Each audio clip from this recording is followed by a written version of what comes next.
जी तो जनाबे वाली बात करनी थी न्यूक्लियोफिलिक एडिशन रिएक्शंस की, और कौन से वाले, बेस कैटालाइज्ड की और एसिड कैटालाइज्ड की।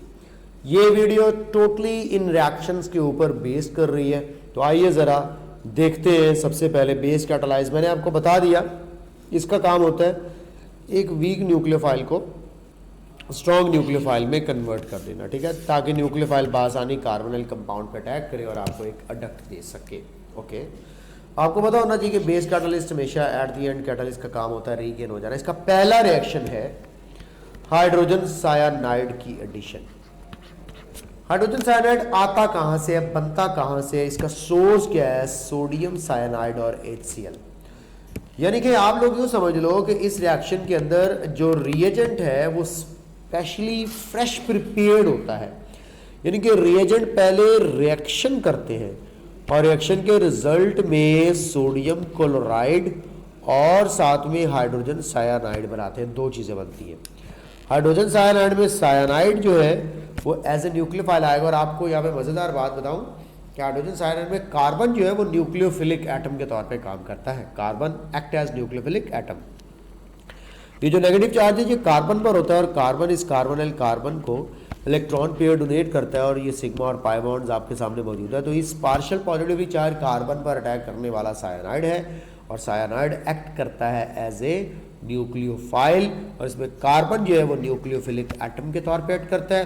ये आपके सामने अटैक इस वक्त आपको नजर आ रहा है। ऑक्सीजन के साथ मिला हुआ होगा हाइड्रोजन और कार्बन के साथ मिला होगा सायानाइड और बनेगा सायनोहाइड्रिन। अगर फॉर्मल्डिहाइड का है तो फॉर्मल्डिहाइड सायनोहाइड्रिन, अगर एसिटल्डिहाइड का है तो एसिटल्डिहाइड सायनोहाइड्रिन, अगर एसीटोन का तो एसीटोन सायनोहाइड्रिन। यहाँ पे एक सवाल आ सकता है कि इनमें से ये जो सायनोहाइड्रिन प्रोडक्ट है इसमें ऑप्टिकली एक्टिव कौन सी है। जिसके पास कायरल कार्बन है, एक ऐसी कार्बन जो 4 डिफरेंट ग्रुप्स के साथ अटैच हो कायरल है, इसमें नहीं अटैचमेंट ऐसी क्योंकि इसमें ये 2 ग्रुप क्या हो गए सेम। इसका मतलब ये कायरल नहीं है तो ये ऑप्टिकली एक्टिव भी नहीं है। एसिटल्डिहाइड के साथ अगर आप चेक करें तो डेफिनेटली आप लोगों को यहाँ पे कायरल कार्बन दिख रही है क्योंकि आपको 4 डिफरेंट ग्रुप्स नज़र आ रहे हैं जो कि आप लोग यहाँ पे मुलाहिजा फरमा सकते हैं। तो ये डेफिनेटली कायरल कार्बन होगी और कायरल कार्बन होने के नाते ये ऑप्टिकली एक्टिव भी होगी। इसी तरह एसीटोन में 2 सेम मिथाइल ग्रुप अटैच होने की वजह से ये भी ऑप्टिकली एक्टिव कंसिडर नहीं होगी। इंपॉर्टेंस के ऊपर बात हो जाए, ये जो सायनोहाइड्रिन बनते हैं they are the sources of alpha hydroxy carboxylic acids. Hydrolysis of cyanohydrin produce carboxylic acids. क्योंकि रूल याद रखिएगा, जिस जगह पे आपको सायानाइड ग्रुप नजर आ जाए उस सायानाइड ग्रुप को आप जब भी एसिडिकली हाइड्रोलाइज करवाएंगे, यानी कि ये जब भी ट्रीट किया जाएगा H3O पॉजिटिव के साथ, तो आपको हमेशा कार्बोक्सिलिक ग्रुप मिलेगा। क्या मिलेगा? Carboxylic group. तो इसका मतलब क्या हुआ, यहाँ पे आपको एक बात मैंने बता दी है कि जब भी सायानाइड ग्रुप नज़र आए उस सायानाइड ग्रुप की आप एसिडिक हाइड्रोलिसिस करवा दें तो आपको क्या मिलेगा? कार्बोक्सिलिक ग्रुप मिलेगा। तो ये तो बात हमारे पास तय हो गई कि सायानाइड ग्रुप जो है वो एसिडिक हाइड्रोलिसिस के थ्रू किस में कन्वर्ट हो जाता है? कार्बोक्सिलिक ग्रुप में कन्वर्ट हो जाता है। आप देखना, ये एसिटल्डिहाइड सायनोहाइड्रिन था, इसका पड़ा हुआ ये सायानाइड ग्रुप। ये वाटर और H2SO4 ऑफ कोर्स ये एसिडिक हाइड्रोलिसिस की तरफ इंडिकेट करने वाले 2 रिएक्टेंट्स हैं। उसके रिजल्ट में देखो ये सायानाइड ग्रुप आपको कार्बोक्सिलिक ग्रुप में कन्वर्ट हो गया और ये बन गया कार्बन 1, ये कार्बन 2, ये कार्बन 3। तो 2 हाइड्रोक्सी प्रोपेनोइक एसिड जिसको हम लोग क्या कहते हैं? लैक्टिक एसिड कहते हैं, और साथ में अमोनियम बाइसल्फेट बन जाएगा। तो इसका मतलब क्या हुआ? इसका मतलब ये हुआ कि आप किसी भी सायानाइड ग्रुप को कार्बोक्सिलिक ग्रुप में कन्वर्ट करना चाहें तो ये आप लोगों के पास एक बड़ा इंपॉर्टेंट वे है जिसको हम लोग हाइड्रोनियम आयन के थ्रू जो है वो फॉर्मेशन का नाम देते हैं। My dear students, my dear students, my dearest students, बात आप लोगों के सामने क्लियर हो चुकी है कि इस रिएक्शन की इंपॉर्टेंस मैंने आपको बता दी है। दूसरा रिएक्शन भी बिल्कुल इसी तरह ही है, सोडियम बाइसल्फाइड की एडिशन। ये जो सोडियम बाइसल्फाइड है इसका फॉर्मूला है NaHSO3। इसका आपको स्ट्रक्चर दिखा देता हूं, ये इसका स्ट्रक्चर भी है।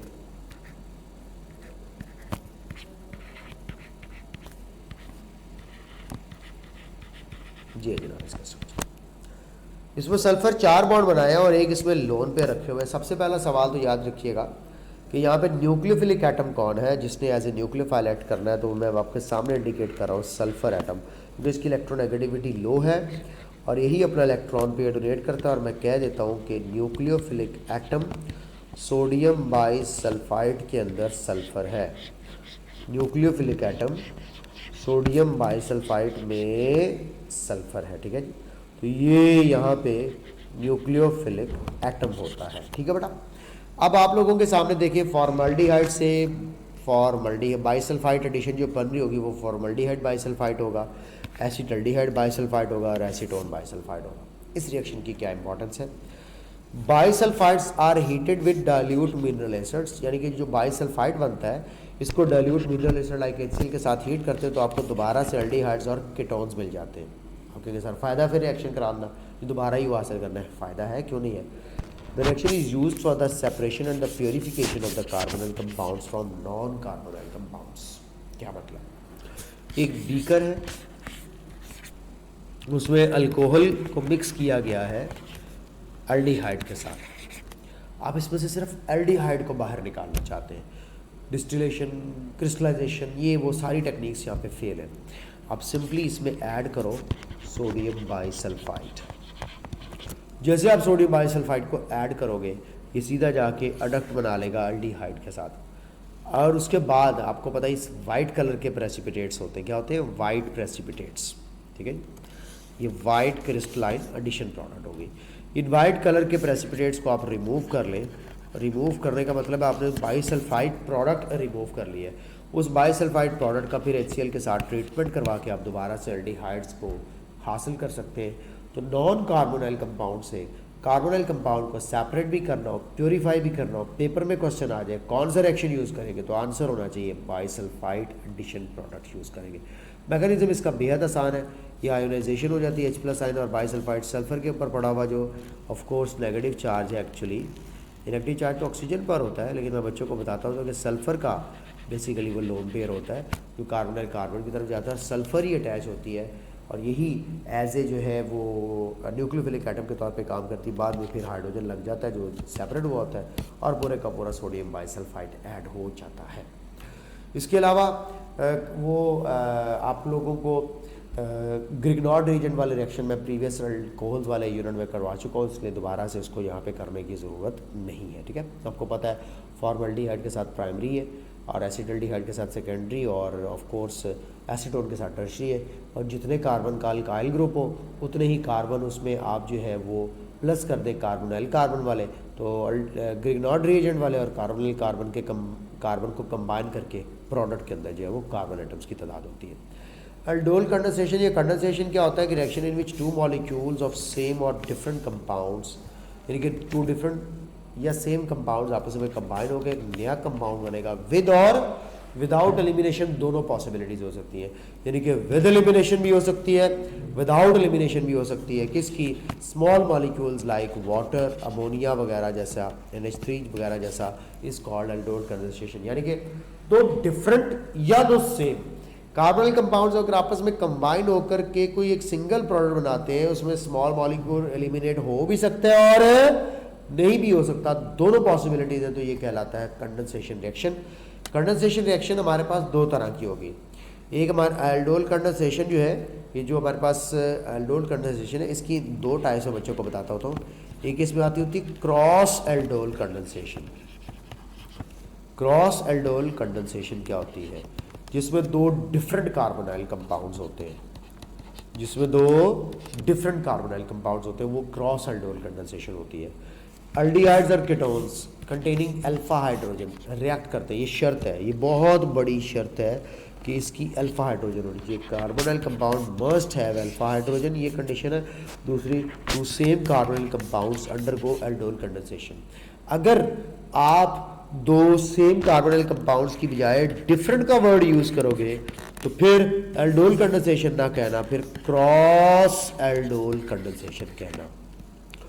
तो क्लियर हो गया क्रॉस एल्डोल कंडेंसेशन कब कहना है और एल्डोल कंडेंसेशन कब कहना है, तो ये ज़हन में रख लीजिएगा। The reaction is called aldol because the product contain aldehyde group and alcoholic, यानी कि CHO ग्रुप नजर आ रहा होगा और OH ग्रुप नज़र आ रहा होगा। इन दो ग्रुप्स की अटैचमेंट की वजह से एल्डोल कंडेंसेशन है। यानी कि आपको यहाँ पे प्रोडक्ट्स मिलेंगे। अब आप मुझे बताएं कीटोल क्या होगा भला, जिसमें कीटोन होगी और अल्कोहलिक होगा। कीटॉल क्या होगा, जिसमें कीटोन और अल्डिहाइड होगा। इसी तरह एल्डोल क्या होगा, एल्डोल के अंदर हमारे पास अल्डिहाइड और अल्कोहल होगा। इसका मतलब आपको पता चल गया काजल और काजोल में क्या डिफरेंस है। ठीक है, काजल और काजोल में क्या डिफरेंस है, एक काजल है और एक काजोल है। काजल काजल काजोल काजोल काजोल, वो जो शाहरुख खान करता होता है। ठीक है, क्लास में एक दफ़ा ये मैं बात बता रहा बच्चों को, मेरे में आइडिया है, मैंने कहा यार कोई आप लोगों ने दिल वाले दुल्हनिया ले जाएंगे मूवी देखी है, उसमें वो एंड वाला सीन ट्रेन के अंदर जिसमें शाहरुख खान यूँ ट्रेन में हाथ बाहर निकाल के आवाज़ दे रहा होता है काजल काजल काजल। तो एक मोहतरमा कहती हैं सर आप गलत कह रहे हैं। मैंने कहा क्या हुआ, कहती सर वो काजल काजल नहीं कहता, वो सिमरन सिमरन कह रहा होता है। ठीक है, तो आप लोगों ने याद रखी हुई ये बातें मतलब मूवीज़ के डायलॉग के अंदर आप लोगों ने ऐसी ऐसी चीज़ें याद रखी हुई हैं जहाँ पे हम भी खामोश रह जाते हैं कि आप लोगों ने बड़े अच्छे तरीके से चीज़ों को याद रखा। तो केमिस्ट्री तो फिजिक्स भी यानी चंगे तरीके से पढ़ लो तो बेटा एडमिशन हो जाएगा थोड़ा। तो ये आप लोगों के सामने इस वक्त एल्डोल कंडेंसेशन वगैरह के हवाले से जो बात होगी। अब आपके सामने रिएक्शन दिखाता हूँ। ये देखो दो एल्डिहाइड सेम थे तो 3 हाइड्रोक्सीब्यूटेन बना। इसका असूल याद रखिएगा, बड़ा सिंपल सा असूल है। क्या, दोनों में से एक कार्बोनिल कार्बन जो है वो न्यूक्लियोफाइल बन जाता है, जो ज़्यादा रिएक्टिव होता है वो न्यूक्लियोफाइल बन जाता है। अब देखो इसमें अल्फा हाइड्रोजन मस्ट है, क्योंकि अल्फा हाइड्रोजन निकलता है तो पीछे कार्बन आयन बचता है, यानी कि हेटेरोलिटिक फिशन होती है और एज ए न्यूक्लियोफाइल ये अटैक करके इसके ऊपर और ये अडक्ट बना लेता है। ये हाइड्रोजन जो निकलती है ये इस ऑक्सीजन के पास चली जाती है, लीडर का हाइड्रोजन यहाँ पहुँचा और ये OH ग्रुप में कन्वर्ट हो गया और ये आप लोगों के पास जो है वो अल्फा कार्बन वाला मिथाइल ग्रुप एज सच मौजूद है। ये बना 3 हाइड्रोक्सी ब्यूटेनल। 2 प्रोपेनल को कंबाइन किया तो 3 हाइड्रोक्सी 2 मिथाइल पेंटेनल बन गया, या पेंटेनोल नहीं है पेंटेनल है। उसके बाद 2 एसीटोन के अंदर देखें तो आप लोगों को 4 हाइड्रोक्सी 4 मिथाइल, ये देखें यहाँ से फिर वही बात है, ये हाइड्रोजन आपने सिंपली ऑक्सीजन के पास शिफ्ट कर देनी है। लो जी, ये हाइड्रोजन तो गई ऑक्सीजन के पास, ये एज ए एनाइन जो है न्यूक्लियोफाइल के तौर पर ऐड करेगा इस कार्बोनिल कार्बन पे। तो ये देखो कार्बोनिल कार्बन के साथ जुड़ा और आपके सामने देखें 1 2 3 4 5, तो 4 पे हाइड्रोक्सी है, 4 पे ही मिथाइल है और पेंटानोन आपको नज़र आ रही है। कार्बोनिल कार्बन की नंबरिंग की बेस पर बात हो रही है। तो ये था एल्डोल कंडेंसेशन रिएक्शन के हवाले से एक इम्पॉर्टेंट पॉइंट। इसकी इंपॉर्टेंस क्या है, जब आप एल्डोल प्रोडक्ट को हीट करते हैं तो ये वाटर लूज करती है और वाटर लूज करके ये अनसैचुरेटेड कार्बोनाइल कंपाउंड बनाती है। ये आपके सामने देखें, ये आपके पास अल्फा कार्बन है और ये बीटा कार्बन है। तो बीटा कार्बन से OH लूज़ हो रहा है और अल्फा कार्बन से हाइड्रोजन लूज़ हो रहा है। ये आप लोगों ने असूल याद रख लेना है, क्योंकि इधर गैमा कार्बन से भी हाइड्रोजन लॉस्ट हो सकता था, लेकिन ऐसा नहीं होता। हमेशा अल्फा कार्बन से हाइड्रोजन और बीटा से हाइड्रोक्सल लॉस्ट होता है। तो ये हाइड्रोक्सल और हाइड्रोजन लॉस होने के बाद आपको डबल बॉन्ड मिल गया। इसको क्रोटोनल्डिहाइड भी कहते हैं और इसका IUPAC नेम अगर हम देखें तो वो 2 और 3 के दरमियान डबल बॉन्ड है। तो 2 4 कार्बन की बेस पर ब्यूटीन और आगे एल्डिहाइड की बेस पर Al, तो 2 ब्यूटीनल बनेगा। क्या बनेगा, 2 ब्यूटीनल। ये इसकी इंपॉर्टेंस आ गई, यानी कि अनसैचुरेटेड कार्बोनाइल कंपाउंड्स को बनाने के लिए ये रिएक्शन यूज़ किया जाता है। इसकी कंडीशंस क्या बता दी मैंने, अल्फा हाइड्रोजन इसके अंदर जो है वो मस्ट है और इसके अंदर 2 कार्बोनाइल कंपाउंड में से एक जो है वो एज ए न्यूक्लियोफाइल ऐड करता है। अब देखो आपके पास एसिटल्डिहाइड भी हो और आपके पास प्रोपेनल्डिहाइड भी हो, ये होगी क्रॉस एल्डोल कंडेंसेशन। वैसे तो कंडेंसेशन की बहुत टाइप्स है, पर्किन है, इसके अलावा हॉफमैन्स, मतलब काफ़ी ज़्यादा कंडेंसेशन रिएक्शंस हैं, लेकिन हमारे इस लेवल में सिर्फ एल्डोल है। ये मोर रिएक्टिव एल्डिहाइड है, मोर रिएक्टिव। इसका मतलब क्या हुआ कि सबसे पहले एक्टिवेट यही होगा और एज ए न्यूक्लियोफाइल भी यही ऐड करेगा। तो कोई आपसे पूछे कौन सा carbonyl compound as a nucleophile add करता है, तो ज़्यादा रिएक्टिव होता है, ज़्यादा रिएक्टिव वो होता है जिसके अंदर कार्बन नंबर क्या होता है, कम होता है। तो ये आप लोगों को एल्डोल कंडेंसेशन रिएक्शन के हवाले से पॉइंट बता दिया। बाकी मैकेनिज्म मैंने आपको आइडिया दे दिया है कि सबसे पहला पॉइंट यही होगा, कार्बेनाइन की फॉर्मेशन जो इस वक्त आप लोगों को सामने मैंने बना के दिखा दी। और कौन सा कार्बोनाइल कंपाउंड जो है वो कार्बेनाइन बनाता है, डेफिनेटली जो ज़्यादा रिएक्टिव है। पहला, अगर आप स्टेप के नाम याद रखना चाहते हैं तो मैकेनिज्म का पहला स्टेप होगा रिमूवल ऑफ हाइड्रोजन आयन यानी कि डीप्रोटोनेशन, डीप्रोटोनेशन। उसके बाद आप लोग अगर दूसरे स्टेप को देखेंगे तो attack of carbon ion as a nucleophile, तो कार्बन आयन का attack as a nucleophile second step हो जाएगा, attack of carbonyl carbon of second aldehyde to form alkoxide ion. तीसरा होगा अल्कोक्साइड आयन से removal of proton from the water, तो इसका मतलब ये स्टेप भी दोबारा प्रोटोनेशन होगा।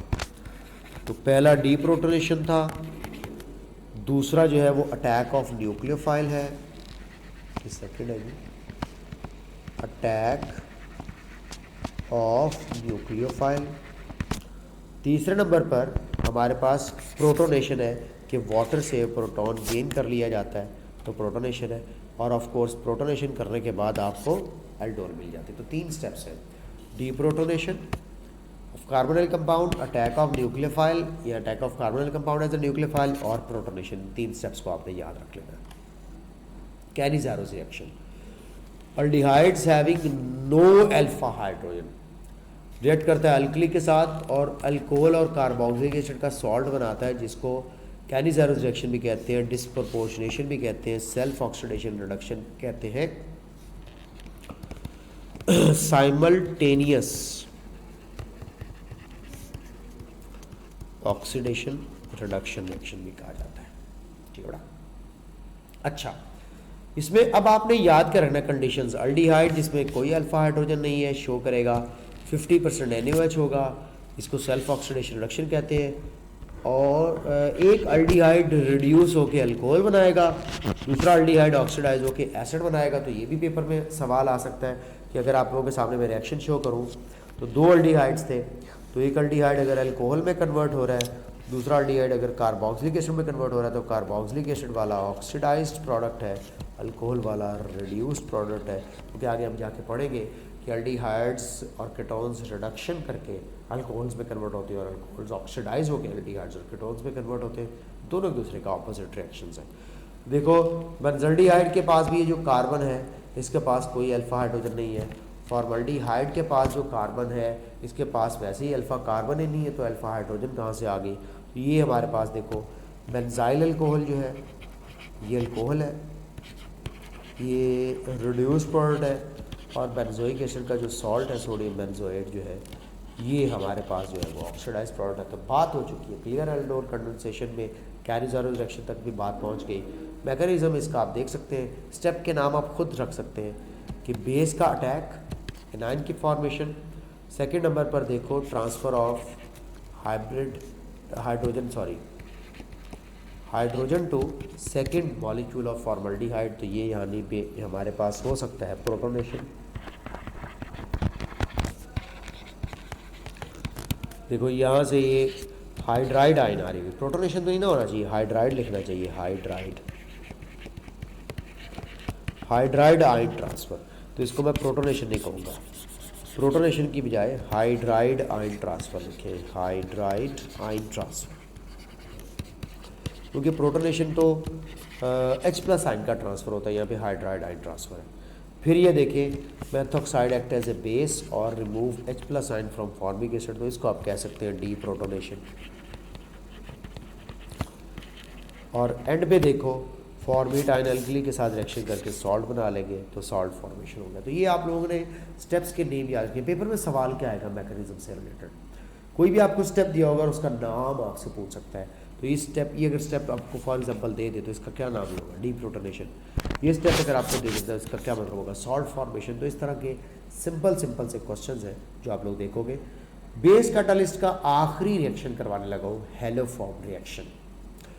Aldehydes and methyl ketones, aldehyde में सिर्फ एसिटल्डिहाइड और तमाम मिथाइल कीटोन्स रिएक्ट करती है हैलोजेंस आयोडीन के साथ in the presence of NaOH to give a haloform, और सोडियम सॉल्ट ऑफ एसिड। ये भी एक रेडॉक्स सेक्शन होता है, अल्कोहल्स वाले यूनिट में मैं पढ़ा चुका हूँ। इसमें देखिएगा कि जो कार्बोनिल कंपाउंड है ये ऑक्सीडाइज हो जाता है और हैलोजन 0 से -1 में जाके क्या हो जाता है, रिड्यूस्ड।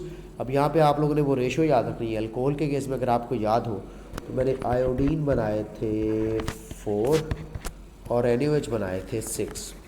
यहाँ पे रेशो डिफरेंट है, ये अल्कोहल्स के लिए है।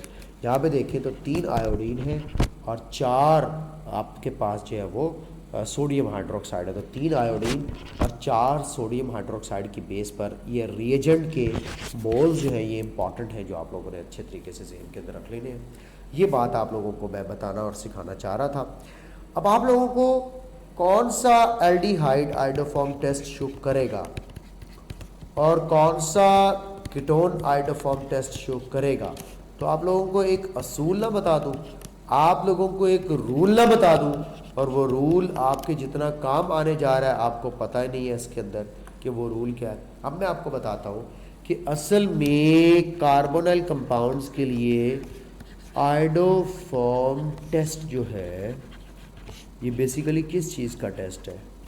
Iodoform is a test for the test of acetyl group, ये मत भूलिएगा। किस ग्रुप का टेस्ट है? एसिटाइल ग्रुप का टेस्ट है। ये आपके सामने देखिएगा, एक कार्बोनिल कार्बन के साथ जुड़ा हुआ मिथाइल ग्रुप है जिसको एसिटाइल कहते हैं। जिस कार्बोनिल कंपाउंड में ये एसिटाइल ग्रुप होगा वो आइडोफॉर्म टेस्ट शो करेगा। तो एल्डिहाइड में ये सिर्फ एसिटाल्डिहाइड के पास पड़ा हुआ, और कीटोन्स में हर 2 ओन के पास पड़ा हुआ है including acetone. For example 2 pentanone और 3 पेंटानोन में से अगर हम लोग देखना चाहते हैं तो आप डेफिनेटली कहेंगे सर कि 2 पेंटानोन में एसिटाइल ग्रुप पड़ा हुआ है, 3 पेंटानोन में कोई एसिटाइल ग्रुप नहीं पड़ा हुआ। तो अल्कोहल्स में ये अल्फा मिथाइल ग्रुप का टेस्ट था और कार्बोनिल कंपाउंड्स में ये एसिटाइल ग्रुप का टेस्ट है। तो iodoform test is a test for acetyl group. This is the most important thing जो मैं आपको बताना चाह रहा था regarding to the base catalysed nucleophilic addition reaction में हैलोफॉर्म के हवाले से। बाकी येलोइश कलर का क्रिस्टलाइन सॉलिड है, आपको पता ही कि ये अगर बनेगा तो हम लोग डिस्टिंग्विश कर सकते होंगे कि हमारे पास मिथाइल कीटोन्स कौन सी है और नॉन मिथाइल कीटोन्स कौन सी है, और एसिटल्डिहाइड को बाकी अल्डिहाइड्स में से डिस्टिंग्विश करना हो तो ये टेस्ट यूज़ किया जाता है। तो ये रही स्टोरी हमारे पास base catalysed nucleophilic addition reactions की। अगली वीडियो बनेगी acid catalysed nucleophilic addition reactions की, तो वॉच कीजिएगा उन रिएक्शंस को। ख्याल रखिएगा अपना। खुदा हाफिज़।